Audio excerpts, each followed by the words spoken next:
Good morning. It suddenly got like vocal in here. It was so quiet, I was beginning to think everybody had gone away for this long weekend, but lo and behold, here you all are.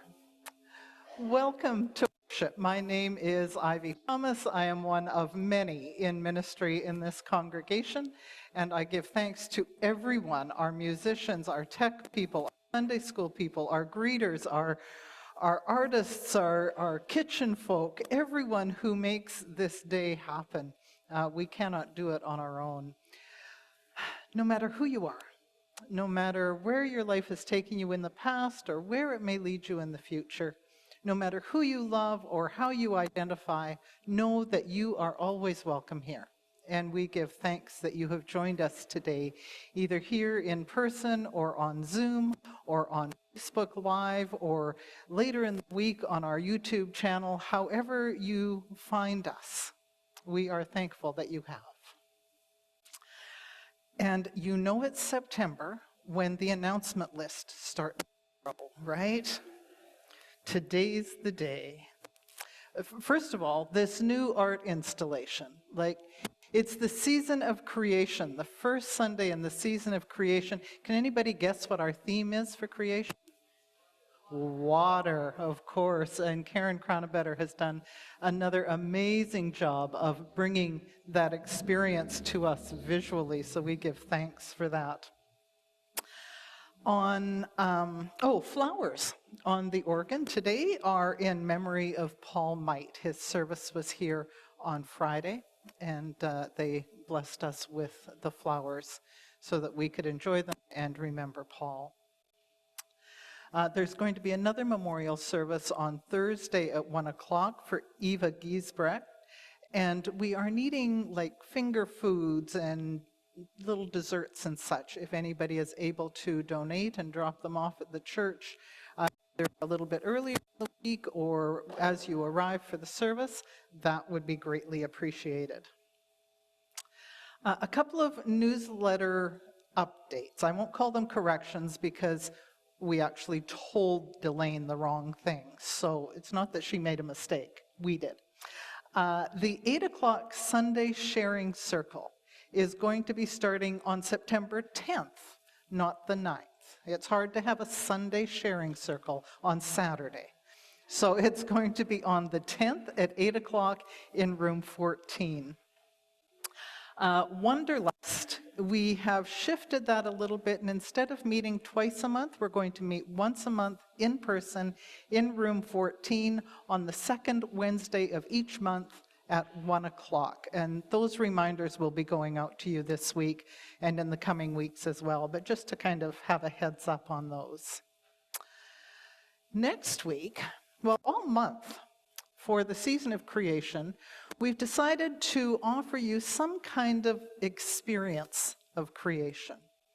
And so this week we have Leanne Blackert with us, who happens to be my partner and happens to be the minister for Wild Church.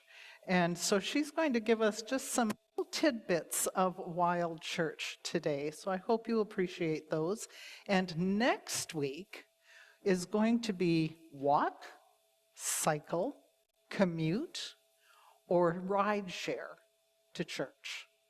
So if you've got a bike and I think we were discussing this because we're both going to be here and we have an EV, so we thought, well, we could drive because it's electric, but we'll ride our bikes instead. So if you have a bike, if you're close enough and able to walk, if you usually drive and you know there's somebody that you can ride share with, do that, or hop a bus, do something different to help to preserve our creation. I just sort of introduced Leanne. If you want to stand up, Leanne, so people can see you. Leanne is the minister of Wild Church BC and does a lot of work throughout the province as well as into Alberta, and is on the international Wild Church Network.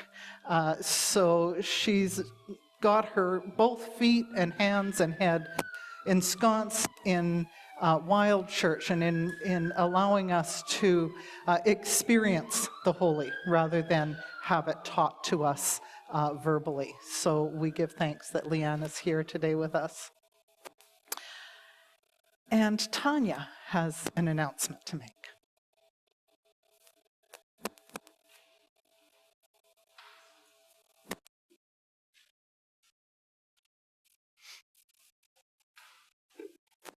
Good morning.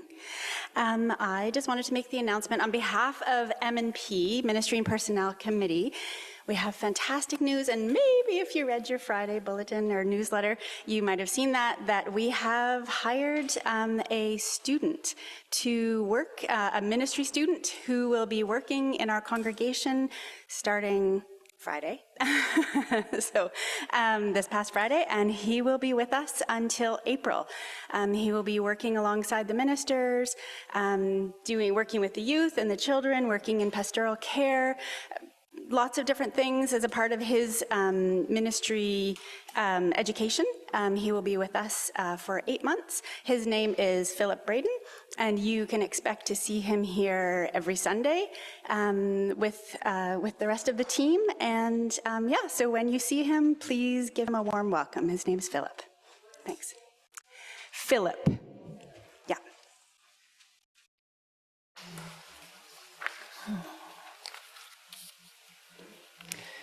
For those of you who don't know, Wild Church, we meet outdoors in the different parks in the area, in a green space, and worship in the great big wide open sanctuary under the trees.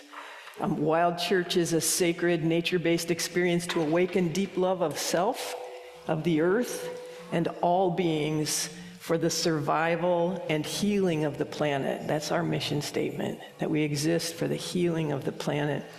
We believe that church is not a building or a set of beliefs, but a community of people seeking to connect with the divine in ways that bring personal wholeness and societal transformation, and that the natural world holds the wisdom we need to nourish those connections. So that's a little bit about Wild Church. We begin our gatherings by acknowledging the lands on which we gather. We gather on the unceded and ancestral lands of the Silk Okanagan peoples in this place. These lands have always been sacred to these wise ones, and we seek to understand what it means to be in right relationship with these First Nations peoples and with these lands. We continue to seek ways to live into the truth of colonization and to live in ways that promote true reconciliation. As we gather for Wild Church, we also acknowledge the watersheds in which we gather. And we gather here today in the Okanagan watershed, which flows down through the Okanagan area and flows into the Columbia River and follows the Columbia River on out to the Pacific Ocean, where, of course, all the waters meet together in our oceans. But we place ourselves in this watershed because water is important. It's essential for all of life to exist. And in this time of forest fires, in this time of dry conditions, we're reminded of the importance of water in maintaining the health and balance of our fragile ecosystems. The waters in this region support all of life in this area, and now they're being called upon to assist with the firefighting efforts. So we offer our gratitude to the waters for the gift of life, and we offer our gratitude to the source of these living waters, the Holy One. And I share with you these words from the Unitarian Universalist Environmental Ministries. Wherever you are is home, and the earth is paradise. Wherever you set your feet is holy ground. You don't live off the land like a parasite. You live in it. You live in her, and she lives in you, or you don't survive. And that is the only worship of God there is.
I invite you now to a time of grounding ourselves. You know, we live in a world that is so fast-paced, and we just kind of run from one thing to the next. Most of you ran from a coffee cup to church this morning. And you're here, and you're seeing friends, and you're engaged with others, but it's important that we ground ourselves. Because there's an indigenous story about people stopping long enough for their souls to catch up with their bodies. And that's what grounding really is. It's a time for our souls to catch up with our bodies so that we can be fully present. Grounding is about pausing long enough to place ourselves in the community where we find ourselves and to connect with the holiness that is all around us. We've gathered in this sanctuary, a place of holiness. But you ever stop to think that the person that you're sitting beside is holy as well and carries holiness? So let's ground ourselves and settle into this space that we can be fully present to God and to one another in this time of worship. So settle yourselves, sit there comfortably, feet on the ground if you can do that. If you can't get your feet on the ground, then just let your seatedness hold you in that space. And then draw in a big breath. Breathe the air. Breathe the sky. Know that as you breathe in, you are receiving oxygen offered us by the trees and plants around us. That's a gift of life freely given to us. And as you exhale, know that you are returning that gift of life to the trees and plants who need that carbon dioxide to live. Breathe, breathe the sky. Breathe the trees. Breathe the gift of life. Inhale and exhale deeply, allowing yourself to find a natural rhythm, allowing yourself to slow down body, mind, and spirit.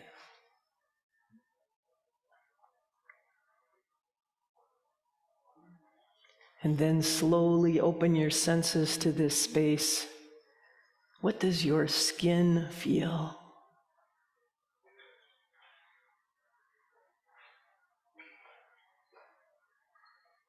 And what do your ears hear?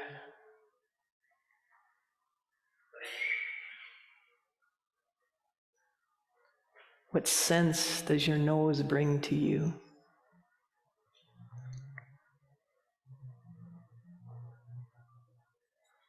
Now let your eyes open to the specifics of this place. See what is around you. See who is near you. Recognize that we are just a small circle gathered within the greater, wider circle of life. That we're connected with the wider world through the breath offered by trees, and that in this space we're connected by the breath of life that we all share in this room. I invite you to breathe a prayer of thanks to the source for all these gifts.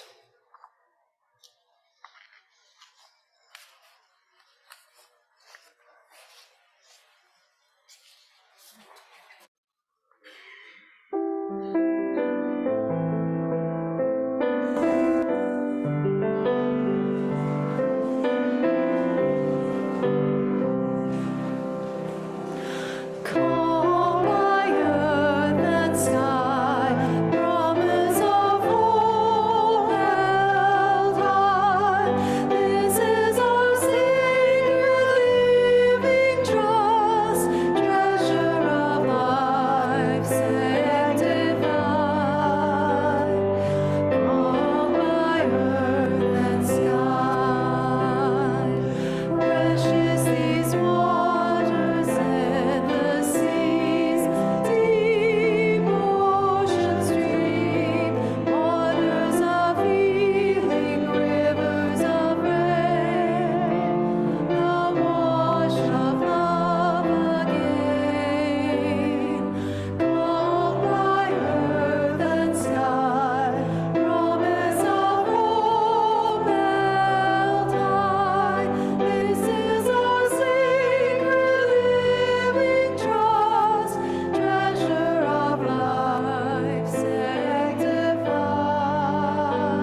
Our reading this morning is from Exodus chapter 3, verses 1 to 15.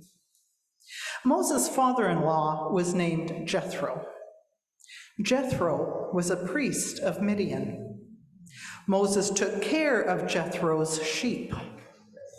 One day, Moses led the sheep to the west side of the desert. He went to a mountain called Horeb, the mountain of God. On that mountain, Moses saw the angel of the Lord in a burning bush. Not a burning bush like we've seen in the past couple of weeks, because this burning bush did not burn up. Moses saw that the bush was burning, but it wasn't being destroyed. So he decided to go closer to the bush and see how a bush could continue burning without burning up. The Lord saw Moses was coming to look at the bush, so he called to him from the bush. He said, "Hey, Moses, Moses." Moses said, "Yes, Lord." Then God said, "Don't come any closer. Take off your sandals. You are standing on holy ground. I am the God of your ancestors. I am the God of Abraham, the God of Isaac, and the God of Jacob." Moses covered his face because he was afraid to look at God. Then the Lord said, "I have seen the troubles of my people. I have seen how they have suffered in Egypt, and I have heard their cries when the Egyptians hurt them. I know about their pain. Now I will go down and save my people from the Egyptians. I will take them from that land and lead them to a good land where they can be free from these troubles. It is a land filled with many good things. Many different people live in the land: the Canaanites, Hittites, Amorites, Perizzites, Hivites, and Jebusites. I have heard the cries of the Israelites, and I have seen the way the Egyptians have made life hard for them. So now I am sending you to Pharaoh. Go, lead my people, the Israelites, out of Egypt." But Moses said to God, "I am not a great man. How can I be the one to go to Pharaoh and lead the Israelites out of Egypt?" God said, "You can do it because I will be with you. This will be the proof that I am sending you. After you lead the people out of Egypt, you will come and worship me on this mountain." Then Moses said to God, "But if I go to the Israelites and say to them, 'The God of your ancestors sent me,' then the people will ask, 'What is his name?' What should I tell them?" Then God said to Moses, "Tell them, I am who I am. When you go to the Israelites, tell them, 'I am sent me to you.'" And God said, "Tell the Israelites that you were sent by Yahweh, the God of your ancestors, the God of Abraham, the God of Isaac, the God of Jacob. This will always be my name. It is how I want the people to remember me from now on." Hear what the Spirit is saying to the church. Thanks be to God. And I invite the children and the young at heart to come up for some sharing time. You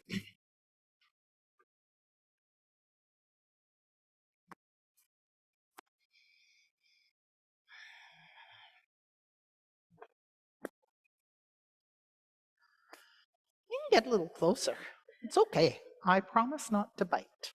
I know I'm not Cheryl, but I won't bite either. So Moses, last week we heard Moses was a little baby, and it took a whole lot of women to listen to their gut to save Moses, right? Well, another way to think about listening is, do we have another microphone that won't cut out? That would be awesome, thank you. Just pull my pack out of my pocket. That's easier said than done. I think I had to go through this once before.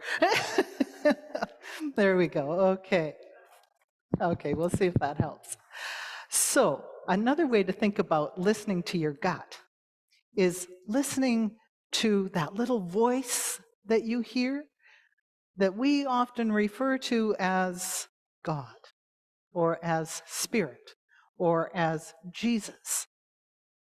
And so in today's story, here's Moses, a grown man out in the field looking after the sheep, and he sees what? What did Moses see when he was out with the sheep? Yeah, a burning bush. This bush was on fire and it wasn't burning up. So it really wasn't like the trees that we've seen the past few weeks. This was one single bush that was full of flames, but it didn't hurt the bush at all. Now, if you saw something like that, what would you think?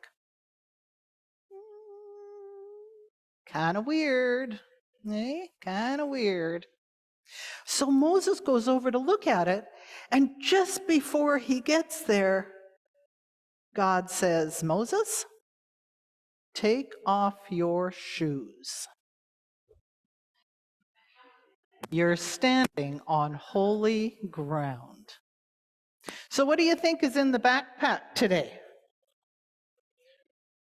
Shoes. Shoes? Shoes? There's one shoe. There's another. That's just to prove that I do own shoes. I do. I have a whole rack of shoes. I love shoes. So when I'm up here on Sunday, you might have noticed, and you all might have noticed, that I don't wear my shoes. And it's not because my feet hurt, and it's not because I need a new pair. It's because for me, this is standing up here is like being in front of the burning bush.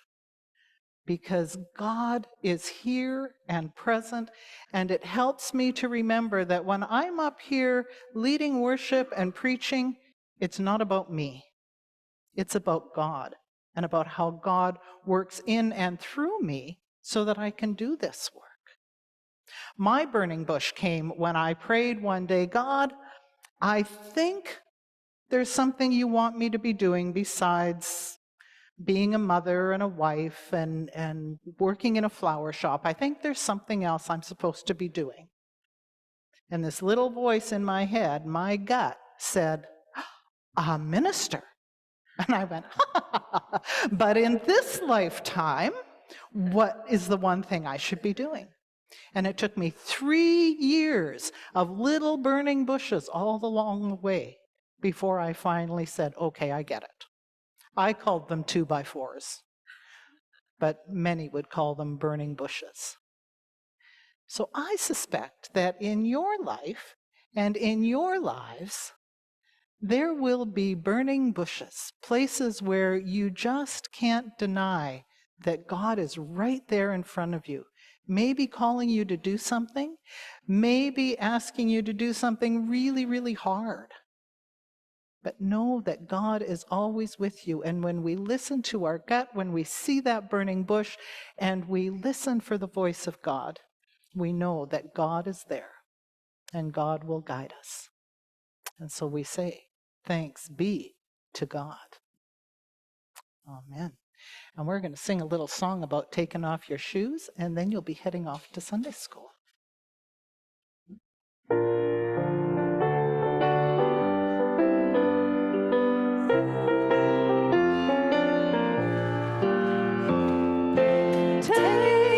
Take off your shoes. You're standing on my holy ground.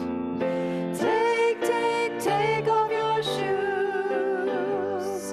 You're standing on my holy ground. Well, the earth is the Lord and the fullness thereof, from the one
lest you think she's kidding about the shoes in the closet, I had to decrease my wardrobe so she had room for her shoes.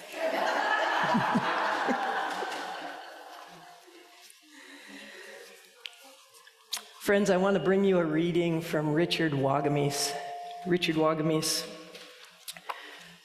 was an Ojibwe, member of the Ojibwe Nation. He lived in Kamloops, and I don't know if you ever had the privilege of hearing him, seeing him, or meeting him, but he was truly a gifted man and a wise one. And he wrote this: "Within me are trees. Within me are bird songs, tides, winds, the shift of glaciers. Within me is a child's cry, an old one's whisper, a heart bursting with joy, love, grieving, sorrow, the calmness of prayer, and a shout from the rooftops. Within me is life. Within me is wonder. Within me is the potential and the possibility of everything and anything. But I need to stay connected to life in order for that to occur. I need to stay connected to life in order for that to occur. When my everyday waking consciousness is tuned to life and not my own self-seeking wants and dreams, I become that consciousness. When I am grounded in this world, I become that consciousness. I become alive again today, every day. How cool is that? It's very cool, Richard. Way, way back, long before any of us existed, back in the days before 1520, and before the church grabbed onto the word, atonement meant, before the church grabbed onto the word atonement, making it mean the reconciliation of humans to God through the life and death of Jesus, the word simply meant being at one with others. At one meant. Meant just means that the action results in what the verb is doing. At one meant. Within me are trees. Within me are bird songs, tides, winds, the shifts of glaciers. Richard Wagamese understood this concept of being at one with others. Within me is a child's cry, an old one's whisper, a heart bursting with joy, love, grief, sorrow. Within me is life. Within you is life. We truly are all interconnected. As we sit in this room and breathe, guess what? We're breathing one another's breath.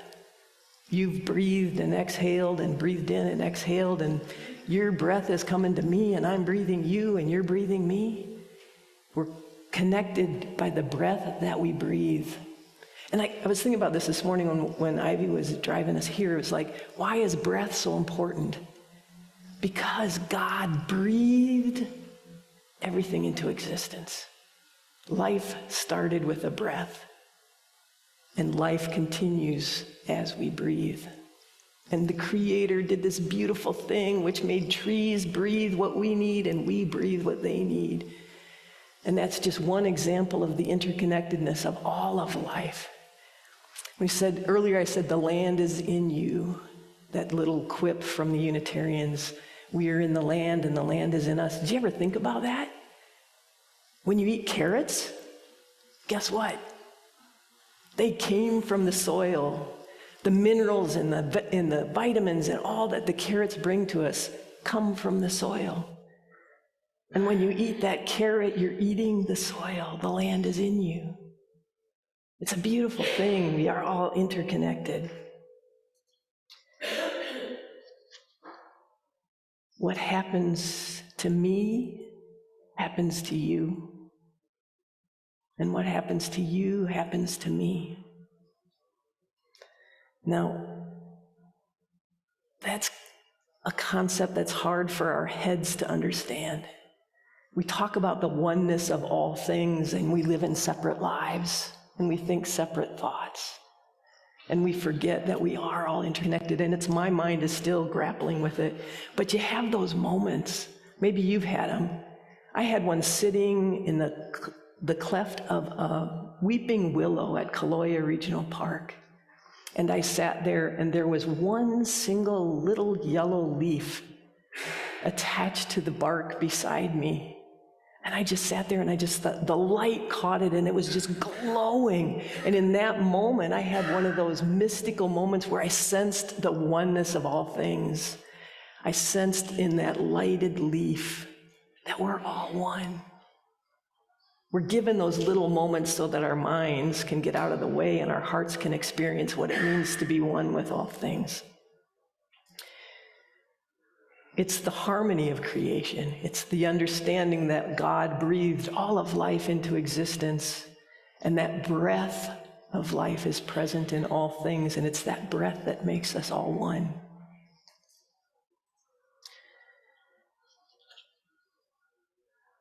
I've talked a little bit about trees and breathing. It's one of my favorite things. But lately, in these last couple weeks, in this last month essentially, and every summer now in the Okanagan area, we literally breathe trees as smoke fills the air. And we have ashes floating through the air, and we actually are breathing in all that remains of trees that have been burnt to nothingness except ash.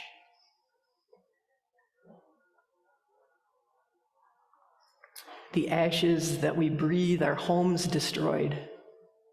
And we know that pain. We know perhaps we have friends who lost homes, we have family who lost homes, or we know folks have lost homes. Our community has been shaken by this, by the number of homes lost. Not just here, but in the Shuswap area and other areas around the province. The homes here are still being counted. And as we gather up all those numbers, something's missing. Lost in all those numbers are the homes of the animals, the birds and the insects, of all those more than human beings who call the forests home. We sat at Munson Pond last Saturday and learned that all the geese were on the water, and they were all just kind of sitting in a huddle in the center of the pond. And someone checked to see what that might be about and discovered that while our respiratory systems have the ability to heal from the smoky skies and to regain some equilibrium, birds don't have that same respiratory system. And those birds were in distress. And a great number of birds are in distress now, and a great number of them will die because their respiratory systems can't survive the smoke the way that we can. So the cost of forest fires goes beyond just the homes of humans. It's far wider and more wide.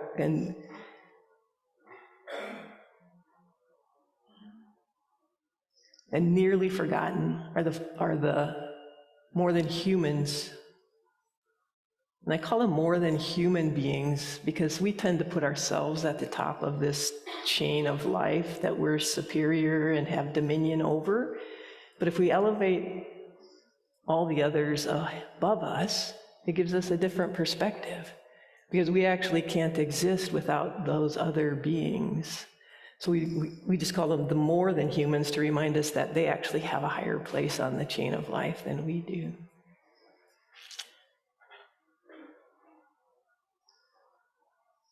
In God's good world, we live in a neighborhood that includes four-legged ones, two-leggeds, winged ones, crawling ones, swimming ones, and rooted ones. the more than human beings in this world. And so today, what I'm going to invite you to do in this season of creation is I'm going to invite you to join me in a water ritual. At all of the doors to the sanctuary, we have small communion cups of water. We're going to turn communion upside down this week. Typically, we celebrate communion and partake of the elements of the earth, the juice, the bread. Today, we're going to take water and offer communion back to the earth. So I'm going to invite you to take a cup of water with you and breathe your prayers across the waters.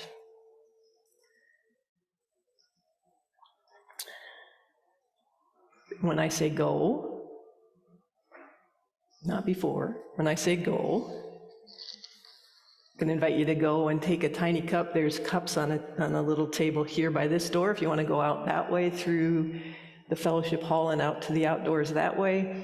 There's a whole bunch of cups by the front door there. There's a bunch of little cups over here by the courtyard. There's places that you can go outside. You can walk along the street where the trees are. You can down just at the end of the block is a beautiful green little park.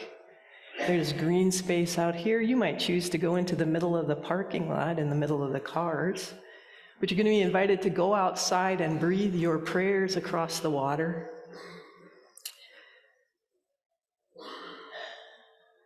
There's no assigned way of doing this.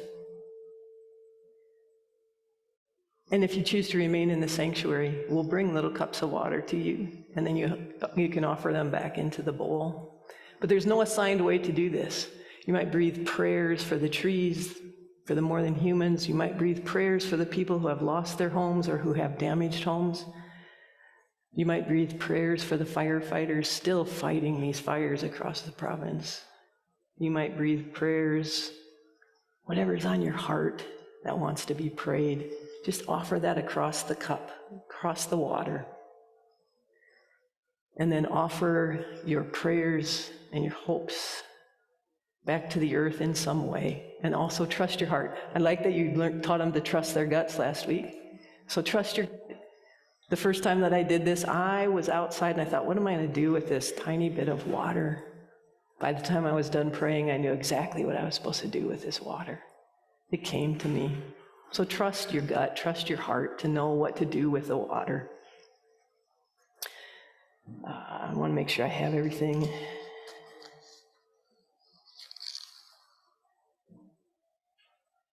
If you choose to stay in the sanctuary, we're going to offer you a video that'll take you outside and wander around McConnell Lake over by Kamloops. And the water's there, so you have that opportunity. If you're at home in Zoom, here with Zoom, we're going to invite you to go outside if you want to, or stay here in the sanctuary with us and watch the video, and offer your waters in that way. I just want to make sure everybody is clear, because it's clear here for me, but are there any questions? How long? Oh, thank you. That's a good question. 10 minutes. 10 minutes of wandering, and we'll ring the bell at the end of the 10 minutes so that you know to come back in. And how do we do this? In silence. I heard you all when you came in the sanctuary this morning. Silence is not your gift.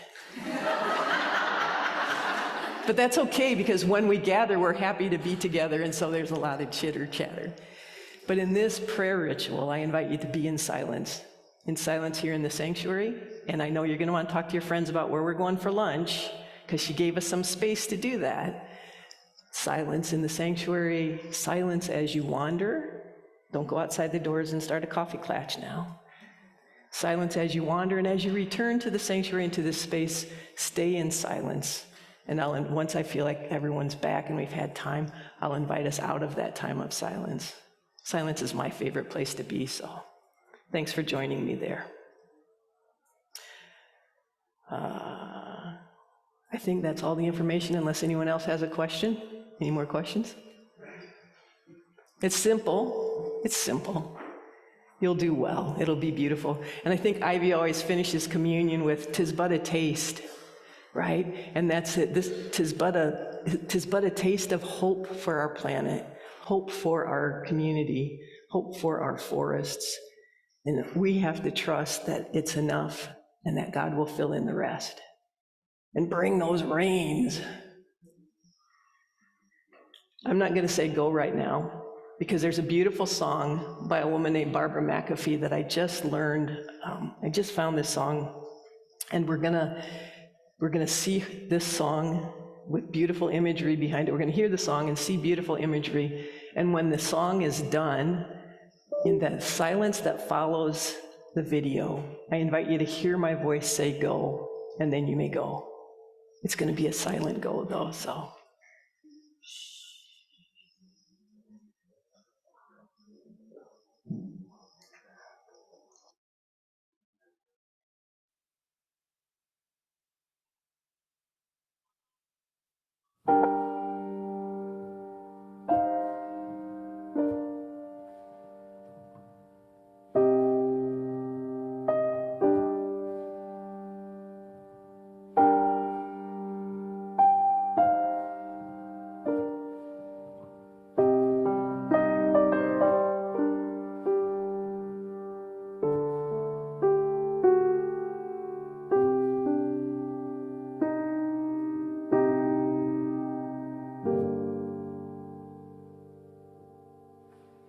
The sun goes down, the trees exhale, on their sweet breath our dreams all sail.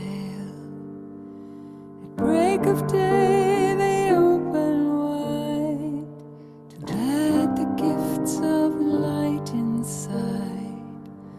I am breathing tree, tree is breathing me. I am breathing tree, tree is breathing me.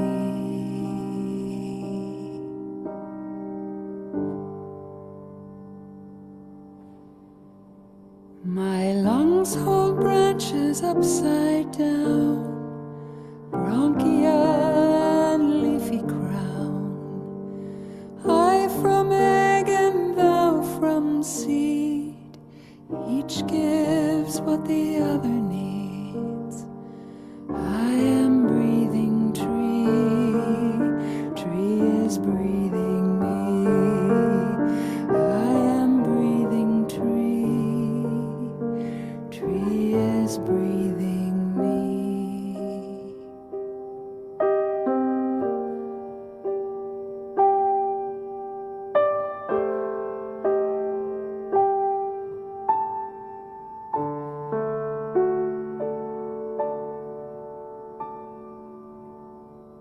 Our songs twine on the dancing wind.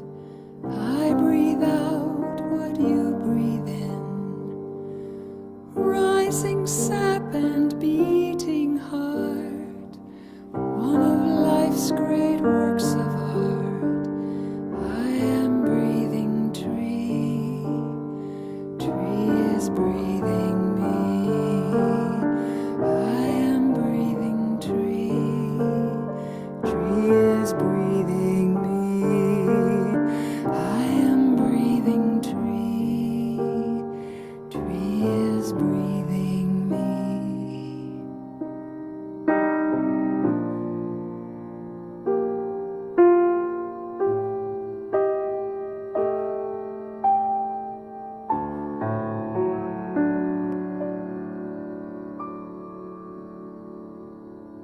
The sun goes down, the trees exhale, on their sweet breath our dreams all sail. At break of day they open wide, and let the gifts of light inside. I am breathing tree, tree is breathing me. I am breathing tree, tree is breathing me.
Thank you for partaking in the water ritual, for doing so well with the silence, but most importantly, for offering your prayers for the many needs of this earth and this community. May God hear our prayers.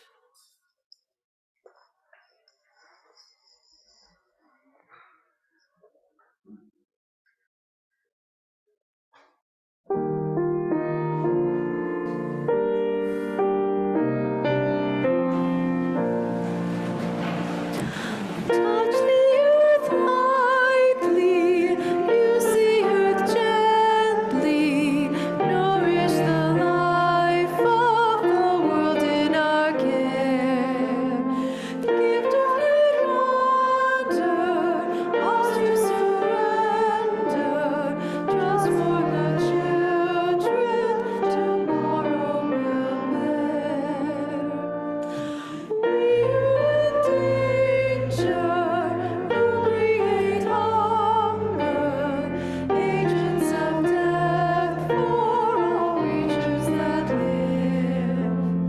We would foster gods of disaster, not of our planet, forestall and forgive. Let there be breathing, birth from a burning, water that blesses and air that is sweet. Health in God's garden, hope in God's children, regeneration and peace will complete. God of all living, God of all loving, God of the seed, the snow and the sun. Teach us, direct us, Christ reconnect us, using us gently and making us one.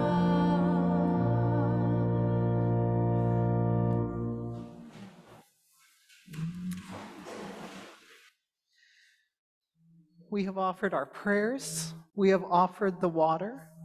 Now let us take time to offer ourselves, our time, our possessions, our finance, Everything that God has given us, we return to God.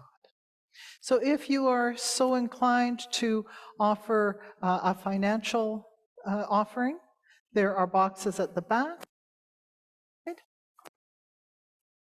Take this off again. One on the side and one at the back. There are also many other ways to offer your financial givings. There's also even more ways to offer yourselves.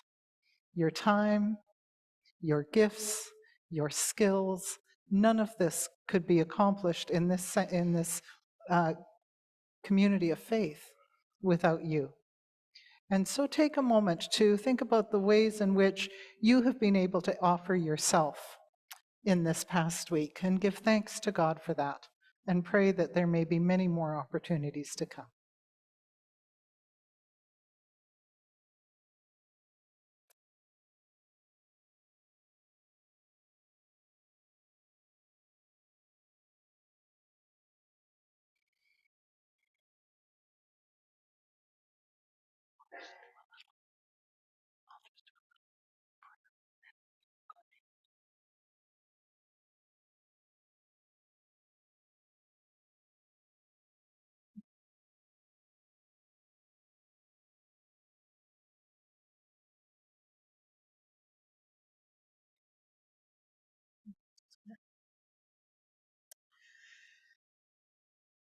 And so we say, thank you, Holy One.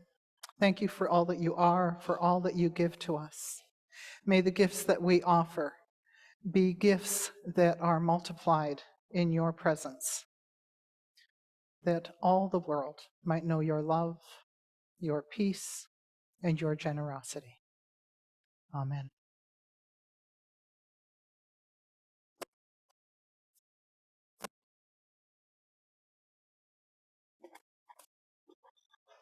Good morning.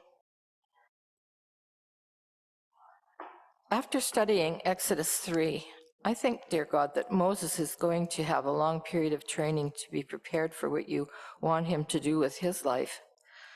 I compare my life to Moses. Many of us here were brought up in a time where we were privileged children. We did not need the type of training that Moses would have required. We did not think of ourselves as privileged children when we were growing up.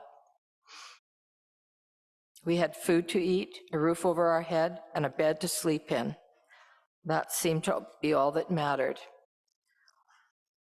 Dear Mother God, I pray I am alert to your calling and I am ready to obey your voice and ready to do the work that you have set up for my life and the days to come. I'm very thankful for the following in my life. On Wednesday, September the 6th, Ted and I will celebrate our 54 years of marriage.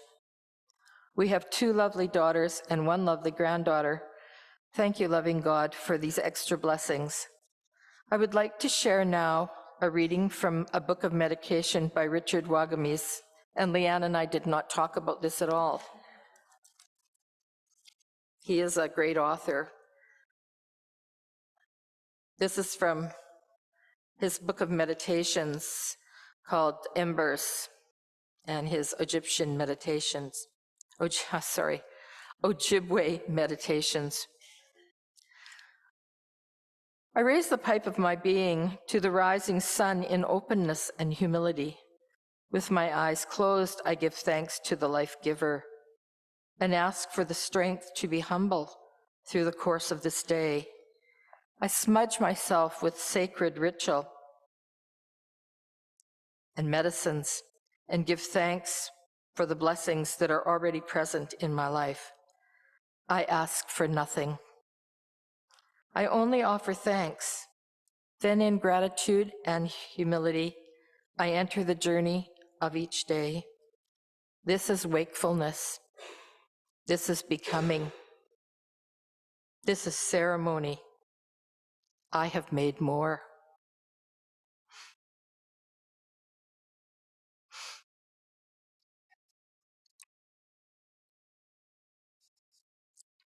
I'm so happy to hear that many folks have been able to return home that have been evacuated. It fills me with great joy, and I feel such sorrow for all those who have lost their homes. As a family, we lived in Yellowknife at one time, and we've been praying for and keeping good thoughts for them. In our valley and in the Northwest Territories, God, we ask your blessing on all first responders, forest firefighters, police, firefighters, ambulance, food providers, pilots, and all those assisting folks that have had to move out of their homes. Ted is Ukrainian, and it fills us with sorrow to see what is happening to his grandfather's homeland. We ask you, Father, to intervene and bring a ceasefire about in that country and bless all those folks who are living with the horrors of war. We ask that you grant each of us time to think about the Pacific Mountain Region prayer cycle for congregations and ministers, the World Council of Churches prayer cycle for around the globe. We ask for your blessing on our sister congregation in El Triunfo, El Salvador. May you grant your guidance to the committees that are working for the 4 area churches where we live, who are exploring their common future. First, St. Paul, Rutland, and West Bank.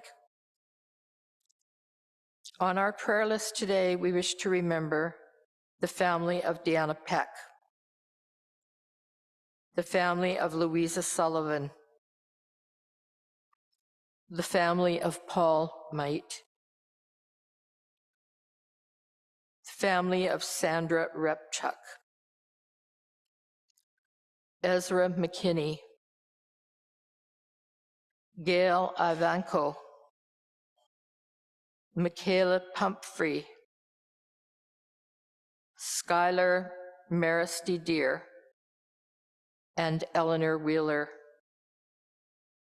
Now in silence or aloud, we remember those in our heart.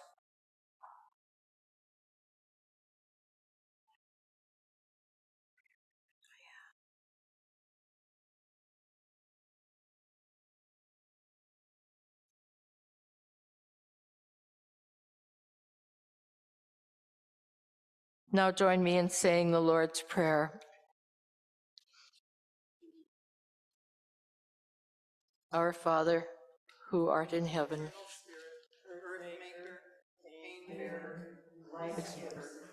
source of all likeness, and let it shall be, Father and Mother of us all, loving God, in whom is heaven, the hallowed of your name, and echoes through the universe. The way of your justice be followed by the people of the earth. Your heavenly will be done by all created blessings. Your pure wealth of peace and freedom sustain our hope and come on earth. With the bread we need for today, feed us. In the hurts we absorb from one another, forgive us. In times of temptation, test us. Spare us from the grip of all that is evil. Free us.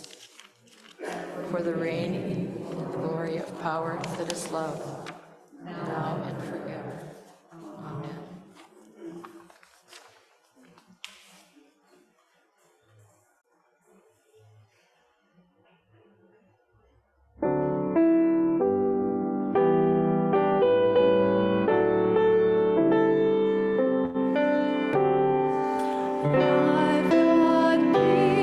Like a river, I've got peace like a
You may sit down. And thanks to whoever did the slides, because we sang about joy like this. And we got to love and we were all smiling. We found that joy. Thanks for that beautiful slide. That was fun. When we close our Wild Church gatherings, we also offer a gift of gratitude to the sacred land that held us. And often we do that with cornmeal, sometimes we do it with compost, sometimes with bird seed, but something that's not harmful to the earth. And typically we walk around the circle and scatter it on the ground, but I'm guessing Mama wouldn't like me very much if I did that here. So I'm going to offer it on the water that was collected in here, because this is going to go out onto the ground at the end of the service. So first of all, we offer our gratitude to the sacred land for holding us in this time. And believe it or not, beneath all the concrete and the wood and all that's beneath our feet, there is sacred ground. And we're grateful to that ground. We offer gratitude to the sacred land that knows way more than we humans do about how to heal the woundedness and the wounding that's been occurring in the forests and all over the earth.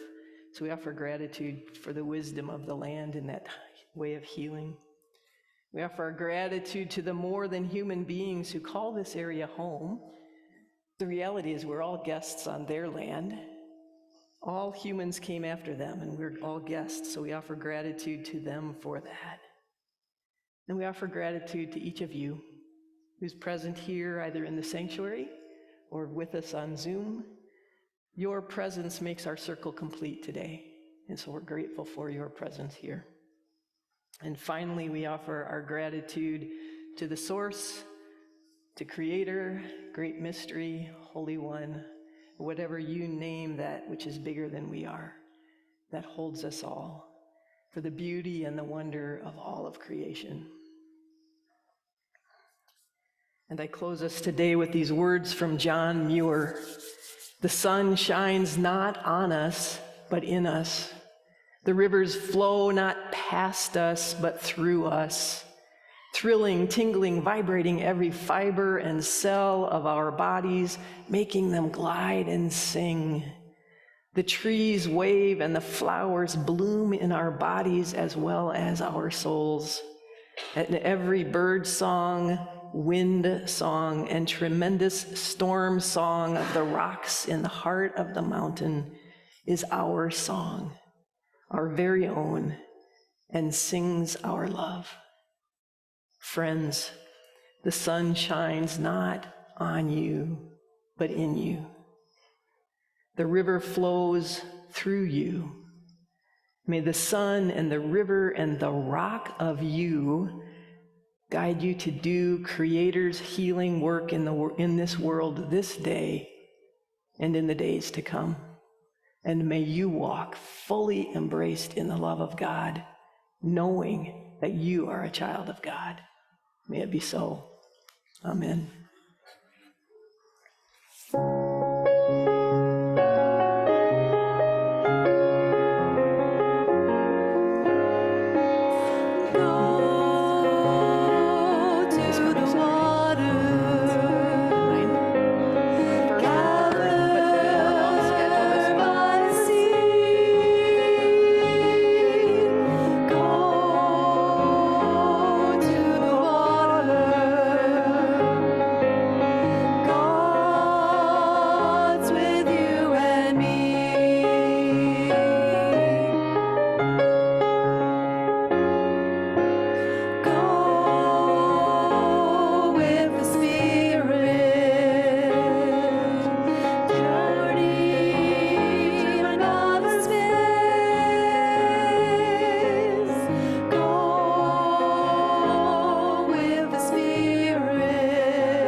If you are intrigued by Wild Church and what that might be like, you have an opportunity to experience the whole thing next Saturday at 10 o'clock at Maud Civil Roxby Bird Sanctuary. Everyone is welcome. It's always on a Saturday, so it still means you can come to church on Sunday. There's no competition. And it's just a wonderful experience. So I encourage you to come out and experience Wild Church in its fullness.